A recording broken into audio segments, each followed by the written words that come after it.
board chair at Advancing American Freedom, former chief of staff to Vice President Mike Pence, Marc Short, along with Republican strategist Malik Abdul and former Democratic strategist Evan Barker. All right, welcome to all of you. Marc, I'm going to start with you here.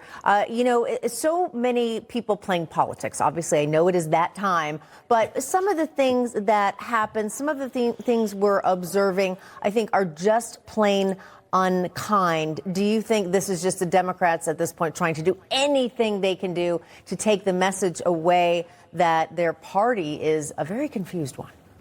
Well, I don't necessarily. I think that honestly, in midterm cycles, when one party's in power, favors the party out of power. And so I do think the Democrats have, a little momentum, but I think this was a mistake by Senator Ossoff. He's been pretty quiet as a senator, and I think, frankly, it's embarrassing for Republicans that there are two Democrat senators in Georgia. These should be Republican state. But having said that, he's now getting momentum, but I think a lot of his attacks have really been a different angle than other Democrats. He's more or less attacking corruption in the second Trump administration, which he's gained steam with. But going after Natalie Harp, who, as you mentioned, is a bone cancer survivor, who is the face of the right to try legislation from the first administration, I should say the regulations that we began to deregulate at HHS, was a huge success story. And so I think this has been a mistake by him because it takes the focus off of where he's trying to go with highlighting issues with the Trump family and instead now going after somebody that I think is a far more sympathetic figure. Good point. Now, Malik, you recently penned an op-ed in the Washington Examiner about this. You wrote in part, quote, "In today's Democratic Party, feminism isn't a principle, it's a loyalty test, and it only pays out if your last name or your boss's checks the right box." So how does that, your explanation there, how does it impact this conversation? You're basically saying that they're just frauds. They don't really mean it.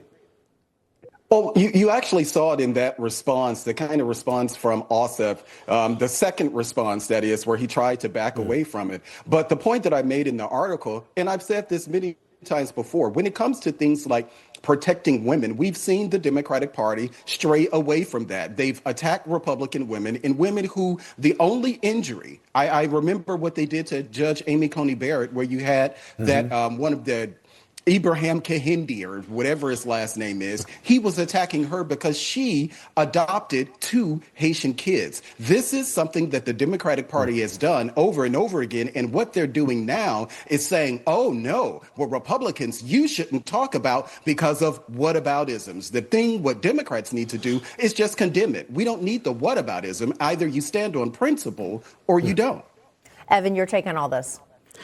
I think that Jon Ossoff is trying to one-up Gavin Newsom, actually. I think that he saw Gavin Newsom resort to personal attacks and mocking the president's social media style. And he saw the Democratic base get really excited about that. That is what they want. They want the Democrats to be very anti-Trump. And he saw Gavin Newsom's poll numbers go up quite a bit. And I think that Jon Ossoff wants to be president in 2028. I think he's jockeying for that position. So I think that this was an attempt to do that. The problem is that, he's running in Georgia. He should know better that resorting to these kind of attacks are only going to turn off Trump voters. And he needs to be able to win over Trump voters in Georgia. And also if he's going to run for president in 2028 as well. All right. We're going to have to leave it there. Evan, Marc, Malik, thank you. Thank you.